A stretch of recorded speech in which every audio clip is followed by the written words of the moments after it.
Hello నమస్తే welcome to V3 news లక్ష్యం సమాజహితం నేను రజిత అయితే మనం ఈ రోజు నిజామాబాద్ జిల్లాలో ఉన్నటువంటి గోవూరు గ్రామానికి వచ్చామండి మరి ఇక్కడ గ్రామంలో జరుగుతున్న అభివృద్ధి గురించి అలాగే ఇక్కడ కొత్తగా ఎన్నికైనటువంటి మరి సర్పంచ్ గారు గ్రామంలో ఎలాంటి అభివృద్ధి పనులు చేపడుతున్నారు అనే విషయాన్ని తెలుసుకుందాం అయితే మనం ఒక్కసారిగా గ్రామం ఎంట్రన్స్ లో చూసుకున్నట్లయితే ఎంతో పచ్చని ఆహ్లాదకరమైన వాతావరణం మనకి ఇక్కడ కనిపిస్తుంది పచ్చని పొలాల మధ్యలో ఈ గ్రామం ఉందండి మరి గ్రామంలో ఇంకా విషయాలు తెలుసుకోవాలంటే మనం గ్రామంలోనికి వెళ్దాం అలాగే గ్రామస్తులతో కూడా మాట్లాడే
మన ఊరు మన సర్పంచ్ కార్యక్రమంలో భాగంగా నిజామాబాద్ జిల్లా మోస్రా మండలంలో ఉన్నటువంటి గోవూరు గ్రామానికి వచ్చాం కదా మరి ఇక్కడ గ్రామం ఎంట్రన్స్కి వచ్చాము అక్కడ మనం చూసినట్లయితే పంట పొలాలు అవన్నీ బాగానే కనిపించాయి మరి ఇక్కడ మనతో పాటు మరి గ్రామ పంచాయతీలో ఉన్న సర్పంచ్ గారు ఉన్నారు మరి ఆయనతో మాట్లాడే ప్రయత్నం చేద్దాం నమస్కారం సార్ నమస్కారం మేడం సార్ మీ పేరు చెప్పండి నా పేరు నరేందర్ రెడ్డి గారు ముందుగా మా V3 ఛానల్ తరపు నుంచి మీకు ప్రత్యేకంగా శుభాకాంక్షలు అండి థ్యాంక్ యూ ఓకే సార్ చెప్పండి మరి మీరు మీ కుటుంబం గురించి అలాగే మీ చదువు ఎంతమంది ఉంటారు ఇంట్లో మీరు ఏం చదువుకున్నారు నా పేరు నరేందర్ రెడ్డి అండి మా అమ్మ నాన్న ఇంట్లో ఉండేది తమ్ముడు చెల్లి సిస్టర్ మ్యారేజ్ అయిపోయింది ఇద్దరు పాపలు నాకు నేను చదువుకున్నది MA సోషియాలజీ చెప్పండి ఇంకేమన్నా.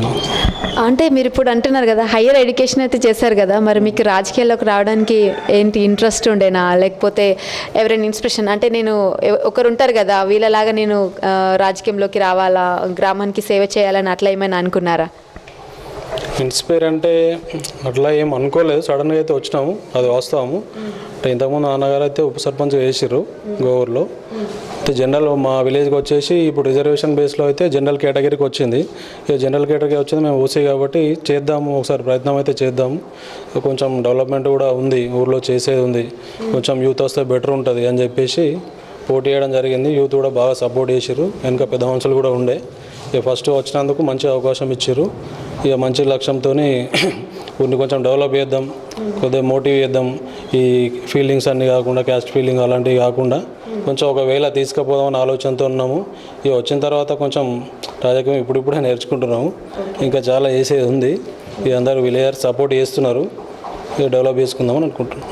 అంటే ఇంతకుముందు వేరే ఏదైనా పదవిలో ఉన్నారా, ఇప్పుడే ఫస్ట్ టైమా మీరు సర్పంచ్గా ఉండడం? నేను ఫస్ట్ ఇప్పుడే అండి రాజకీయాల్లో రావడం ఫస్ట్ టైము.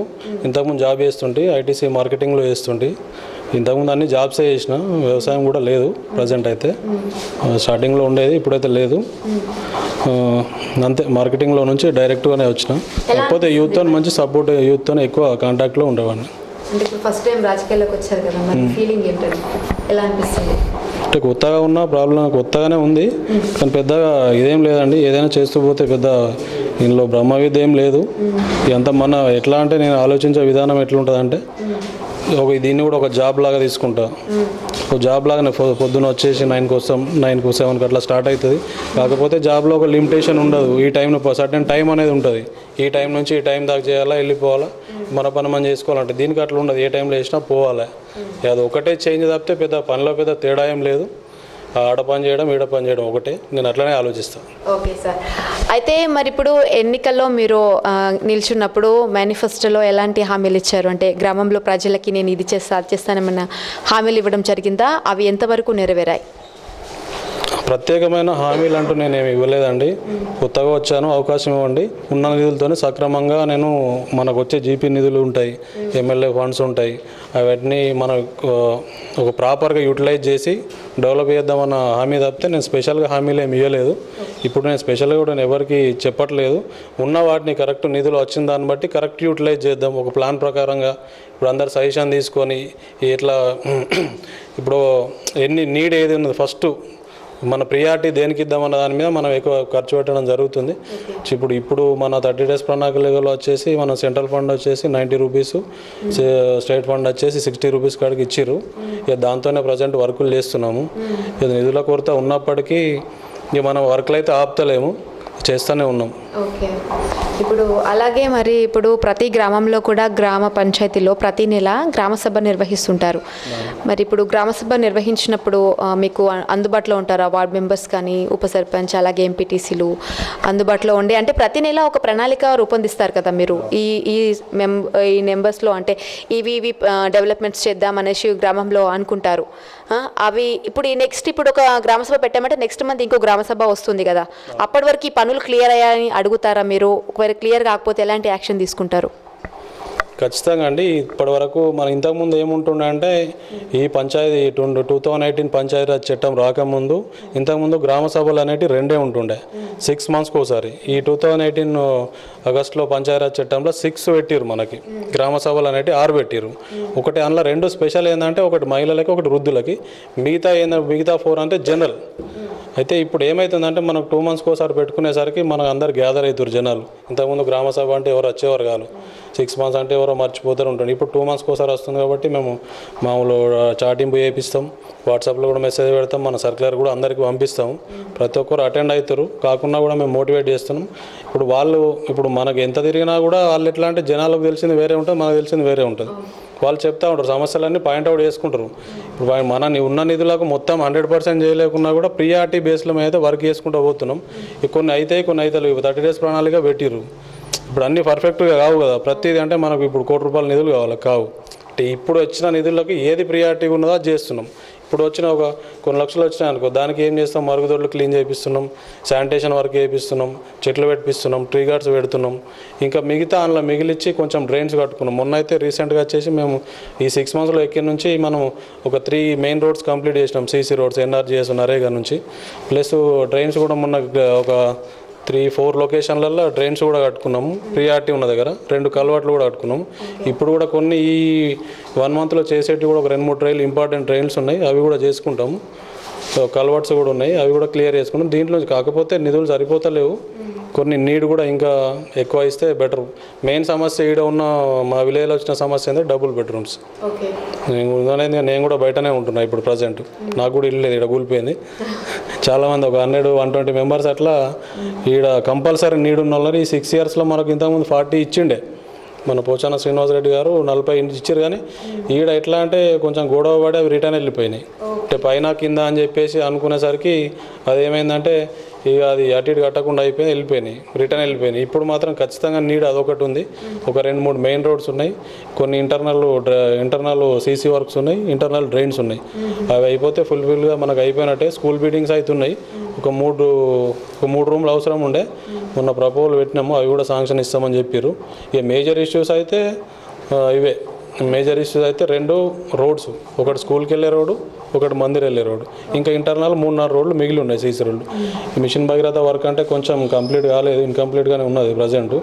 నెక్స్ట్ ఇయర్ వరకు కంప్లీట్, మనం సింగూరు నీళ్ళు వచ్చి ఎండాకాలం వచ్చే వరకు కంప్లీట్ చేద్దామని అనుకుంటున్నాం. అదొకటి.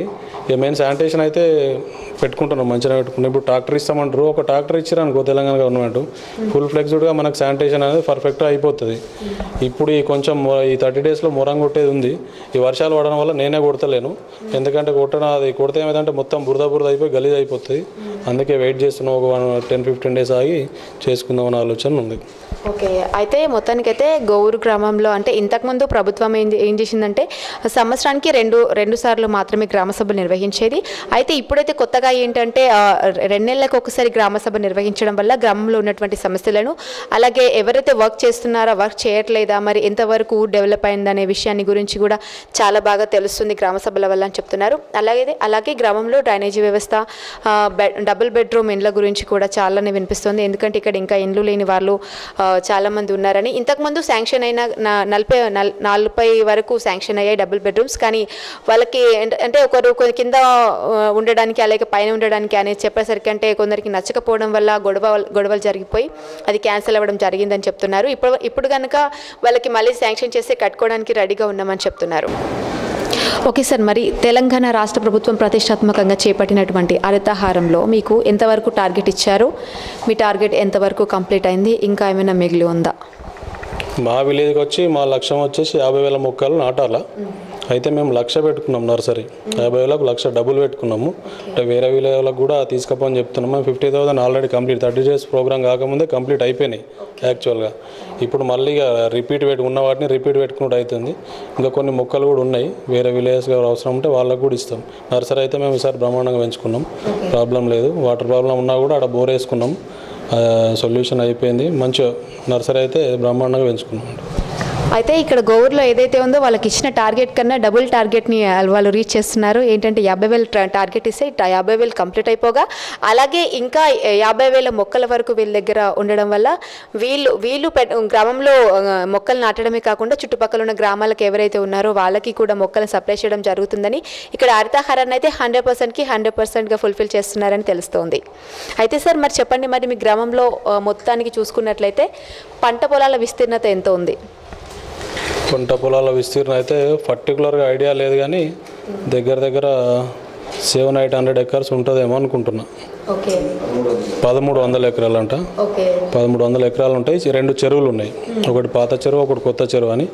ఈసారి అయితే కాలం వర్షాలు బాగానే ఉన్నాయి, 2 చెరువులు ఫుల్గా నిండినాయి. ఇప్పుడు మన నిజాం సాగర్ కెనాల్లో సింగూరు వాటర్ కూడా, అది సింగీతం బ్యాక్ వాటర్ కూడా వస్తున్నాయి. ఇప్పుడు యాసంగికి కూడా కొంచెం ప్రాబ్లం ఉండదని అనుకుంటున్నాం. పంటలు అయితే పంటలు మొత్తం వరే. ఇక్కడ మెయిన్ పంట వరే. ఇంత చెరుకు ఉండేది, కానీ ఇప్పుడు నిజాం సాగర్ ఫ్యాక్టరీ లేదు కాబట్టి పూర్తిగా వరి మీద డిపెండెన్స్ ఉన్నారు. పూర్తిగా 1 ఎకరం కూడా పండకుండా అయితే లేదు. ఎక్కడనో ఇప్పుడు కొంచెం లాస్ట్లో వర్షాలు పడడం వల్ల పాత చెరువు కింద కొన్ని కొన్ని లాస్ట్లో ఒక 10-20 ఎకరాలు 50 ఎకరాల వరకు అయితే పండుతలేదు, కానీ మిగతా అంతా వాటర్ ప్రాబ్లం అనేది పంట పొలాలకి ఏం లేదు. ఈ సంవత్సరం అయితే 100% ఫుల్ఫిల్ ఉంది. ఓకే. అలాగే మరి గ్రామంలో మొత్తం జనాభా ఎంతవరకు ఉంటుంది? ఇంతకుముందు 2011 గ్రామ జనాభా లెక్క ప్రకారం అయితే 3700 ఏముంది. ఇప్పుడు పెరిగి ఉంటుంది. 2020 మళ్ళీ జనాభా లెక్కలు చేస్తే కనుక 4500 వరకు దాటుతుంది. ఓటర్ లిస్ట్ వచ్చేసి 2400. ఓకే, సరే. ఇప్పుడు మీకు గ్రామంలో తాగునీటి వసతి ఎలా ఉంది? అంటే ఇంతకుముందు ఏమైనా ట్యాంక్స్ ఉంటాయి, ఇప్పుడు మళ్ళీ కొత్తగా ఇప్పుడు మిషన్ భగీరథ అని వచ్చింది కదా, మరి మీకు ట్యాంక్ ఏమైనా కొత్తగా నిర్మించడం జరిగిందా? ఎన్ని ట్యాంక్స్ ఉన్నాయి మొత్తం? ఇంతకుముందు తెలంగాణ గవర్నమెంట్ వచ్చినప్పుడే మిషన్ భగీరథ ట్యాంకులో ఒకటి 10,000 కెపాసిటీది ఒకటి, 1 lakh కెపాసిటీది ఒకటి, 60,000 కెపాసిటీది ఒకటి, రెండు నిర్మించి ఇచ్చిర్రు. అయితే మనకు ఇంకా పోయినసారి వాటర్ వదిలేరు కానీ మనకు ఇన్పుట్ ఉంది కానీ అవుట్పుట్ కంప్లీట్ కాలే కాబట్టి పూర్తి ఇవ్వలేకపోయినాము. సింగిల్ ఫేజ్ మోటార్లు వచ్చేసి ఒక 30 వరకు ఉంటాయి మా ఊర్లో, ఒక 3 ఫేజ్ వచ్చేసి ఒక 4 వరకు ఉన్నాయి. వాటితోనైతే ప్రాబ్లం లేదు, అవి మెయింటెనెన్స్ చేసుకుంటున్నాం. ఇప్పటికైతే ప్రాబ్లం అయితే లేదు, తాగునీటి వసతికి అయితే ప్రాబ్లం లేదు. Okay sir. ఇప్పుడు మరి అలాగే మరి గ్రామంలో కొత్తగా వివాహం చేసుకున్న వారికి మన తెలంగాణ ప్రభుత్వం ఇస్తున్నటువంటి షాదీ ముబారక్, కళ్యాణ లక్ష్మి స్కీమ్స్ మరి గ్రామంలో ఎంతవరకు అమలు అవుతున్నాయి? ఇప్పుడు కొత్తగా పెళ్ళైన వారికి ఎంతమందికి చెక్స్ అందజేయడం జరిగింది? ఈ మధ్యలో ఏమైనా వచ్చాయి? అయితే మొన్న డిసెంబర్ నుంచి చెక్కులు రాలేదు. మొన్న మధ్యలో అన్ని ఎలక్షన్స్ ఉన్నాయి కాబట్టి అప్పుడు రాలేదు. మొన్న కొన్ని వచ్చినాయి, మధ్యలో మెయిల్ అట్లా వస్తే అవి కూడా ఇచ్చేసినాం. మొన్న రీసెంట్గా వచ్చినాయి, ఒక 4 వచ్చినాయి, అవి కూడా ఇచ్చేసినాం. ఇప్పుడు పెన్షన్స్ కూడా నీకు అప్పటి నుంచి ఆగిపోయినాయి, డిసెంబర్ నుంచి ఆగిపోయిండే. కొత్త పెన్షన్ అయితే రాలేదు, 57 అయితే రాస్తలేవు, ఇంకా సర్క్యులర్ రాలేదు. ఎంతమంది పెన్షన్దారులు ఉన్నారు సార్ గ్రామంలో? ఇక్కడ దగ్గర 800 ఉంటారు, 800 వరకు ఉంటారు. అందులో వికలాంగులే కొన్ని రీసెంట్గా విడో పెన్షన్స్ వికలాంగులే మొన్న ఒక 8-9 వచ్చినాయి అంతే. చేస్తున్నారు. విడో పెన్షన్స్ 65 ప్లస్ వికలాంగులే మాత్రం వస్తున్నాయి. 57 బీడీ కార్మికులకు అయితే సర్క్యులర్ ఇవ్వలేదు. ఇంకా సర్క్యులర్ ఇస్తే మనం అవి కూడా అప్లికేషన్ తీసుకుంటున్నాం, కానీ సర్క్యులర్ వస్తే మనం దాని ప్రకారం పెడతాం అంతే. ఇంకైతే రాలేదు, అవి అయితే రాలేదు. Okay sir. మరి ఇప్పుడు అదేవిధంగా గ్రామంలో వాటర్ ప్రాబ్లం అయితే అంతగా లేదని చెప్పారు, అలాగే current problem, CC roads, drainage problems అయితే చెప్పారు. ముందుగా డ్రైనేజెస్ కొత్తగా నిర్మిస్తున్నాము, అలాగే క్లీన్ చేయిస్తున్నాం 30 days ప్రణాళికలో అని. సీసీ రోడ్ల ప్రాబ్లం ఎందుకు అంటే ఇప్పటివరకు ఎందుకు జరగలేదు? నిధులు లేకపోవడం వలన, లేకపోతే ఇంకేమైనా కారణాలు ఉన్నాయా? నిధులు అంటే లేదు, ఇంతకుముందు ఇచ్చిర్రు కానీ అది ఇంటర్నల్ రోడ్సే చేసిర్రు. ఇప్పుడు మనకి ఎక్స్టర్నల్ రోడ్, మెయిన్ రోడ్ ఒకటి బాకీ ఉంది. అది ఎప్పటి నుంచో ఉన్న ప్రధాన సమస్య. అది స్కూల్ రోడ్, మెయిన్ రోడ్డు, అది ఒక 1 kilometer ఉంటుంది. అది అయిన తర్వాతనే వేరే చేద్దామని అనుకుంటున్నాం. అవి కూడా నిధులు ఇస్తామంటున్నారు, ఎప్పుడు ఇస్తారన్నది తెలియదు, కానీ ఇస్తే మాత్రం ఫస్ట్ ప్రియారిటీ మాత్రం మా స్కూల్ రోడ్కే ప్రియారిటీ ఇస్తాం. ఓకే. ఎన్ని స్కూల్స్ ఉన్నాయి సార్? అంటే ప్రైవేట్ అలాగే గవర్నమెంట్ స్కూల్స్ ఎన్ని ఉన్నాయి? ప్రైవేట్ స్కూల్ ఏం లేవు మన దగ్గర. ప్రైమరీ స్కూల్ ఒకటి, జెడ్పీహెచ్ఎస్ స్కూల్ ఒకటి ఉంది. ప్రైమరీ స్కూల్ వచ్చి ఊళ్ళో ఉంది, జెడ్పీహెచ్ఎస్ వచ్చి బయట స్కూల్ గ్రౌండ్ దగ్గర ఉంది. Okay sir. ఇప్పుడు మరి ప్రతి గ్రామంలో అంగన్వాడీ సెంటర్స్ ఉంటాయి, చిన్నపిల్లలు ఉంటారు, వాళ్ళకి పౌష్టికాహారం, అలాగే గర్భిణీ స్త్రీలకు పౌష్టికాహారం ఎలా అందుతుందనే విషయాన్ని గురించి మీరేమైనా అక్కడికి వెళ్ళి అక్కడ ఉన్నటువంటి అంగన్వాడీ టీచర్, ఆయమ్మ వాళ్ళకి ఏమైనా అడిగి తెలుసుకునే ప్రయత్నం ఏమైనా చేస్తున్నారు అక్కడ? రెగ్యులర్గా 15 days ఒకసారి, వారానికి ఒకసారి నేను పోతూనే ఉంటాను. ఇవాళ మీటింగ్స్ అన్నీ అటెండ్ అవుతా, అడుగు తెలుసుకుంటున్నా. ప్రజెంట్ అయితే బాగానే పెడుతున్నారు. ఇక ఒకటి అవి ఏంటంటే కొంచెం కలరింగ్ వేయాలా, ఆ బొమ్మలు వేసేటివి ఉన్నాయి, కొంచెం రిపేర్ చేసేటివి ఉన్నాయి. ఈ 1-2 monthsలో నేను అది కూడా కంప్లీట్ చేస్తాను. ఓకే. ఇప్పుడు అలాగే ప్రతి గ్రామానికి మోస్ట్గా అంటే మీరు మీ గ్రామం చూసుకున్నట్లయితే కనుక గ్రామం చాలా పెద్దదే, 3000 అబోవ్ మెంబర్స్ ఉన్నారు కాబట్టి, పీపుల్స్ ఉన్నారు కాబట్టి, ఇప్పుడు మరి ఇక్కడ గ్రామంలో పిహెచ్సి సెంటర్ ఏమైనా ఉందా? మరి అక్కడ ఎలాంటి వైద్య సేవలు ఉన్నాయి? డాక్టర్స్ అందుబాటులో ఉంటారా? ప్రైమరీ హెల్త్ సెంటర్ అనేది మేజర్ గ్రామ పంచాయతీలో మాత్రం ఇస్తారు, మనది మేజర్ గ్రామ పంచాయతీ కాదు ప్రజెంటు. అయితే సబ్ సెంటర్ అడిగినాము, సబ్ సెంటర్ ఒకటి కంపల్సరీ అవసరం ఉంది. సబ్ సెంటర్ కూడా ఎట్లా అంటే 5000 జనాభా ఉంటేనే సబ్ సెంటర్ ఇస్తారు. అది కూడా ఇట్లా జనాభా ఎక్కువ ఉంది, మీరు ఆ క్యాలిక్యులేషన్ తప్పు, కొంచెం ఇవ్వండి అని చెప్పేసి మొన్న మీటింగ్ అయినప్పుడు కూడా జెడ్పీటీసీ వాళ్ళకు మేము అది ఇచ్చినాము, తీర్మానం చేసి ఇచ్చినాము. ఒకవేళ వస్తే కనుక ఖచ్చితంగా మనకు ఇస్తామని వాళ్ళు కూడా హామీ ఇచ్చారు. ఇక రావడానికి అయితే ట్రై చేస్తున్నాం మేము అది. Okay sir. మరి ఇప్పుడు అలాగే ఇప్పుడు గ్రామంలో చాలా ఏళ్ళ నుంచి ఉంటారు, ఇప్పుడు మీరే అన్నారు మా ఇల్లు కూడా కూలిపోయింది అని. సో ఇప్పుడు మొత్తానికి ఇండ్లు లేని వాళ్ళు, అసలు ఇండ్ల స్థలాలు కూడా లేని వాళ్ళకి ఏమైనా గవర్నమెంట్ తరపు నుంచి ఏమైనా ఇండ్ల స్థలాలు కేటాయించడం జరిగిందా? ఇంతకుముందు అంటే 4-5 years బ్యాక్ మన ఎమ్మెల్యే గారు ఉన్నప్పుడు శ్రీనివాస్ రెడ్డి గారు ఉన్నప్పుడు 3 ఎకరాలు కొని ఇచ్చిర్రు అందరికీ 80 గజాల ప్లాట్లు ఇచ్చిర్రు. ఇప్పుడు అవే ఇప్పుడు డబుల్ బెడ్రూమ్ కావాల్సినవి వాళ్ళకే మెయిన్ 120 వంచిర్రు 118 ప్లాట్లు వంచిర్రు. ఇప్పుడు వాళ్ళకే అవసరం ఉంది. వాళ్ళ అన్ని శిథిలావస్థలు ఉండి వాళ్ళ ఇండ్లన్నీ కూలిపోయినాయి. మ్యాక్సిమం కిరాయిలు ఉండడానికి కూడా కొంచెం ప్రాబ్లం ఉన్నది. గోవుల్లో మెయిన్ సమస్య మేజర్ సమస్య అదే. ఇప్పటికైనా ఇండ్ల సమస్యనే బాగుంది. అయితే ఆ రోడ్ సైడ్ ఇచ్చిర్రు. రోడ్ సైడ్ అంటే మన స్కూల్ గ్రౌండ్కి వెళ్ళే సైడ్ ఇచ్చిర్రు. కొంచెం చిన్నగా ఉన్నాయి ప్లాట్లు చిన్నగా ఉన్నాయి కానీ ఇవి ఇస్తే కనుక అందులో కట్టుకోవడానికి వీలు ఉంటుంది. Okay sir. ఇప్పుడు అలాగే మరి గ్రామంలో ఏదైనా ఏమంటారు ఇప్పుడు బతుకమ్మ కావచ్చు ఇంకా ఏవైనా మన గ్రామ పంచాయతీ సంబంధించిన 26 January అలాంటివి ఏమైనా ఉన్నప్పుడు మీకు యువకులు ఎవరైనా సపోర్ట్ చేస్తూ ఉంటారా? అంటే ఏదైనా చేస్తున్నామంటే గ్రామంలో యువకులు ముందుకు వస్తారా మీకు? వస్తారండి, మన బలమే అది మెయిన్. ఓకే, ఖచ్చితంగా వస్తారు. ఓకే. ఇప్పుడు 30 days ప్రణాళిక అనేది మన ప్రభుత్వం ఇప్పుడు మెయిన్గా ఇచ్చింది. కంపల్సరీగా 30 daysలో ఊరిని డెవలప్మెంట్ చేయాలని ఇచ్చింది కదా, మీరు ఎలా తీసుకున్నారు దాన్ని? ఇప్పటివరకు ఎంత కంప్లీట్ అయింది? 30 daysలో మొత్తం ఊరు డెవలప్మెంట్ అనేది అసాధ్యం. ఏ ఊరైనా సరే, మా ఊరు కాదు కానీ ఏ ఊరైనా కాని పని. కాకపోతే ఉన్నందులో నేను ముందే చెప్పిన ప్రియారిటీ బేస్లో చేస్తున్నాము. మన ఇచ్చిన నిధులకు ప్రజలకు శానిటేషన్కు, ఇప్పుడు హరితారానికి, ట్రీ గార్డ్స్కి ప్లస్ ఈ మొరానికి వీటికే సరిపోతుంది. నెక్స్ట్ మనం డ్రైన్స్ కట్టుకుంటాం అన్నాం కదా, నెక్స్ట్ విడతలో వీళ్ళు ఇంతకుముందు 6 monthsకి ఒకసారి 14th ఫైనాన్స్ అమౌంట్ ఇస్తుండే.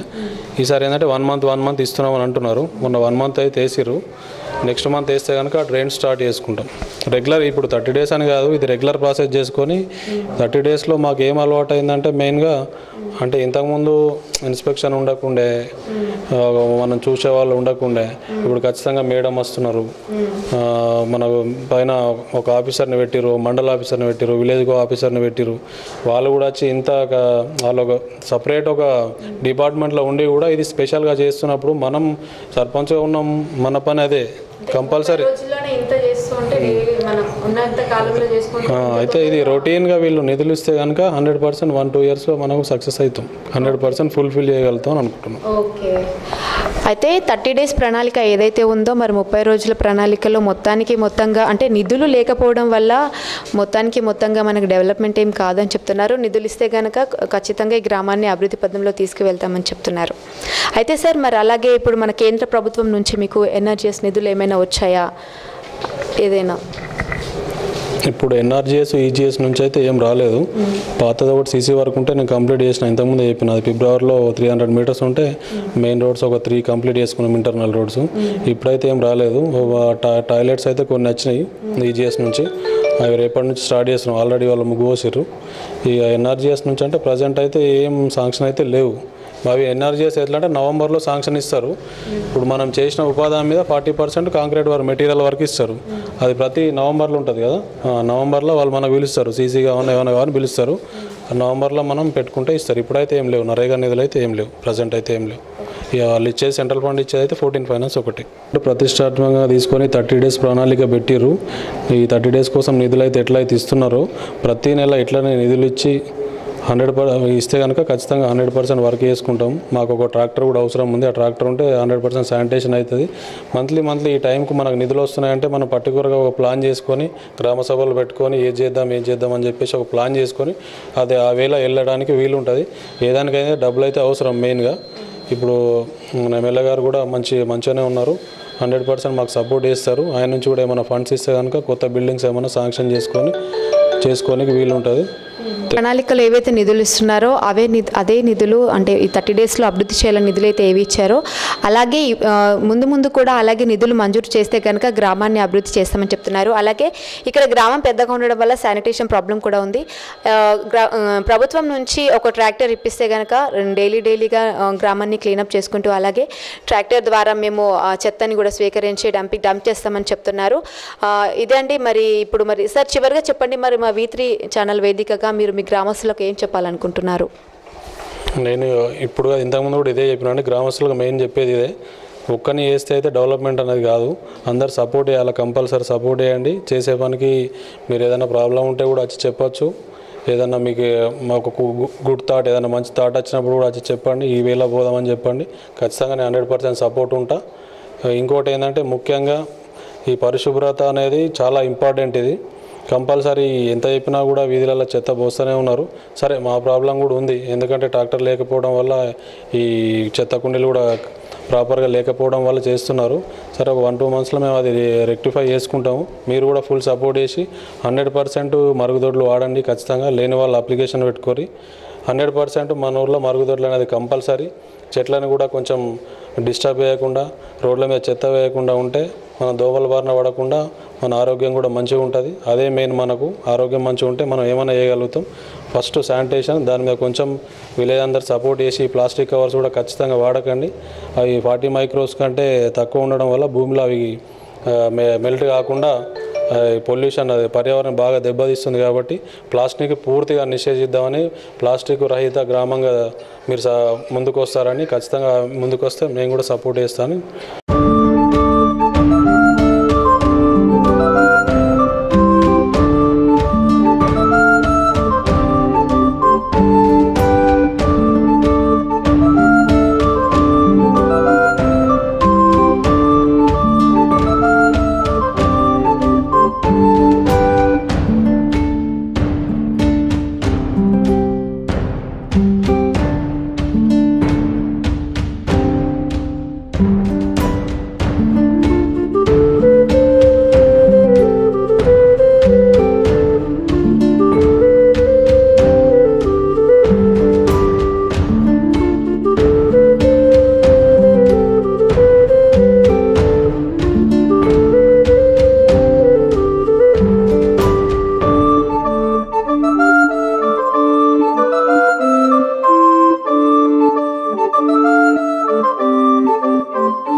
మనతో పాటు గోవూరు గ్రామానికి సంబంధించినటువంటి ఉప సర్పంచ్ గారు గంగాధర్ గారు ఉన్నారు. వారితో మాట్లాడే ప్రయత్నం చేద్దాం. నమస్కారం sir. Thank you madam. Okay sir, చెప్పండి మరి మీ గ్రామంలో ఎలాంటి సమస్యలు ఉన్నాయి ప్రధానంగా? మా గ్రామంలో మా గ్రామంలో మరీ ప్రాబ్లం అంటే మెయిన్ రోడ్స్, చెట్ల రైతారం పెట్టినాము, నడుస్తున్నాయి. స్కూళ్ళ కాడ కొద్దిగా మురికి కాలువలు ఉన్నాయి. స్ట్రీట్ లైట్ పెడుతున్నాం. వాళ్ళు ఉన్న కొద్దిగా సర్పంచ్ గారు చెప్పినట్టు అన్ని విధాలుగా చేసుకుంటూ పోతున్నాం. గోవూరులో కొత్తగా మన 30 days ప్రణాళిక అనేది రూపొందించారు కదా, మరి స్పెషల్ ఆఫీసర్ గారు ఉన్నారు మమతా గారు, వారితో మాట్లాడదాం. నమస్కారం మేడం. నమస్తే అండి. చెప్పండి మేడం, మరి 30 days ప్రణాళికలో భాగంగా మీకు ఇప్పటి వరకు ఎంతవరకు కంప్లీట్ అయింది? ఏమేమి పనులు చేశారు గ్రామంలో? ఈ 30 days ప్రోగ్రాంలో భాగంగా శానిటేషన్ కంప్లీట్ అయిపోయింది. తర్వాత డ్రైనేజెస్ క్లీన్ చేయడం జరిగింది. తర్వాత అలాగే హరితహారం కూడా కంప్లీట్ చేయడం జరిగింది. అలాగే ఈ 30 days ప్రణాళికలో వాళ్ళు ఇచ్చిన దానికి 70-75% కంప్లీట్ చేయడం జరిగింది. ఇంకా ఒకటి మొరం అనేది వేయించడం జరిగింది. ఈ వర్షాలు పడడం వల్ల అది వేయలేకపోయాము. అది కూడా త్వరలో ఒక 3-4 daysలో అది కూడా చేస్తాము. ఏదైతే ఉందో దానిలో భాగంగా మరి స్పెషల్ ఆఫీసర్ గారు చెప్తున్నారు ఏంటంటే మొరం వేయించాం కానీ ఇంకా వేయాల్సి ఉంది, ఎందుకంటే వర్షం పడుతున్న కారణంగా వేసిన తర్వాత బురద అయిపోతున్నాయి, రోడ్లు వేసినా కూడా యూజ్ ఏమి ఉండట్లేదని చెప్తున్నారు. అలాగే డ్రైనేజెస్ కూడా క్లీన్ చేస్తున్నామని, అలాగే హరితహారంలో భాగంగా మొక్కలు కూడా నాటిస్తున్నామని చెప్తున్నారు. మొత్తానికైతే 75% వరకు ఇప్పటివరకు కంప్లీట్ అయింది, మిగతాది కూడా కంప్లీట్ చేస్తామని చెప్తున్నారు. మనతో పాటు గోవూరు గ్రామ సెక్రటరీ ముతుబ్ గారు ఉన్నారు, వారితో మాట్లాడదాం. నమస్కారం అండి. నమస్కారం మ్యామ్. సార్ చెప్పండి, మరి మీ గ్రామంలో ప్లాస్టిక్ నివారించాలనేసి ప్రతి షాప్స్కి కూడా మీరు ఏమంటారు నోటీసెస్ ఇవ్వడం జరిగింది. మరి ఒకవేళ ఒకసారి ప్లాస్టిక్ వాడారంటే 500 రూపీస్ ఫైన్ ఇస్తామని చెప్తున్నారు కదా, రెండోసారి కూడా మరి అలాగే యూస్ చేస్తే ఏం చేస్తారు? లైసెన్స్ రద్దు చేయడం జరుగుతుందా, లేకపోతే మళ్ళీ ఫైన్ వేస్తారా? మ్యామ్, ఒకవేళ వాళ్ళు చెప్పినా వినకపోతే మరీ ప్లాస్టిక్ యూజ్ చేస్తే వాళ్ళ మీద ఇంకోసారి ఫైన్ కూడా వేయడం జరుగుతుంది, మరియు వాళ్ళ లైసెన్స్ కూడా రద్దు చేయడం జరుగుతుంది. ఆ ప్రకారంగా మేబీ వాళ్ళ షాప్స్ కూడా సీల్ చేసేస్తాం. అంటే ఎన్నిసార్లు ఛాన్స్ ఇస్తారు? ఇప్పుడు 2 అక్టోబర్ వరకు వాళ్ళకి డెడ్ లైన్ ఇచ్చినాం మ్యామ్. ఇప్పుడు మొన్న మేము శ్రమదానం చేసి అందరం కలిసి వెళ్ళి రోడ్ల మీద కూడా ఉన్న ప్లాస్టిక్ని లేపేశాం, మరియు ఉన్న షాప్స్లలో నుంచి ప్లాస్టిక్ తీసుకున్నాం, అది కలెక్ట్ చేసుకున్నాం మేము. ఇప్పుడు మండల్కి పంపించేస్తాం అది కూడా. ఇకపై కూడా వాళ్ళు ఏ ప్లాస్టిక్ను వాడద్దు అని 2 అక్టోబర్ వాళ్ళకి డెడ్ లైన్ ఇచ్చినాం. ఆ తర్వాత ఎవరు దొరికినా వాళ్ళకు ఒక్కసారి ఫైన్ వేయడం జరుగుతుంది. ఆ తర్వాత మరి యూజ్ చేస్తే డైరెక్ట్లీ వాళ్ళ లైసెన్స్ రద్దు చేయడం జరుగుతుంది మ్యామ్. ఓకే, అయితే మరి ఇంతకుముందు మేము సర్పంచ్ గారితో మాట్లాడడం జరిగింది. మరి ఎన్ఆర్జీఎస్ నిధులు ఇప్పటివరకు రాలేవు, ఎందుకు రాలేదు? మీరేం అంటే అడగలేదా కేంద్ర ప్రభుత్వానికి? ఏమైనా నోటీసెస్ అంటే మనము అడుగుతాం కదా, మాకు ఇక్కడ గ్రామంలో డెవలప్మెంట్స్ కావాలి, మాకు నిధులు కావాలని, మీ నుంచి ఏం వెళ్ళలేదా? మ్యామ్, అంటే ఇప్పటివరకు అయితే అలాంటిది ఏం వెళ్ళలేదు, కానీ పదే మా పైన అధికారులకు వాళ్ళకి చెప్తూ ఉన్నాం మేము. ఈ ఎన్ఆర్జీఎస్ అన్నది మా స్టేట్ గవర్నమెంట్ కింద రాదు కాబట్టి వాళ్ళు కూడా చాలా రెస్పాన్స్ ఇవ్వలేకపోతున్నారు, కానీ అది మాత్రం వస్తుంది అని చెప్తున్నారు. రావడంలో డిలే అవుతుంది.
మనతో పాటు గోవూరులో ఉన్నటువంటి మాజీ ఉప సర్పంచ్ గారు ఎల్లారెడ్డి గారు ఉన్నారు, వారితో మాట్లాడదాం. నమస్కారం సార్. నమస్కారం సార్, చెప్పండి, మరి మీరు అప్పుడు మాజీగా ఉప సర్పంచ్ ఉన్నారు, మరి అప్పటికి ఇప్పటికీ మీకు తేడా ఏమనిపిస్తుంది డెవలప్మెంట్లో?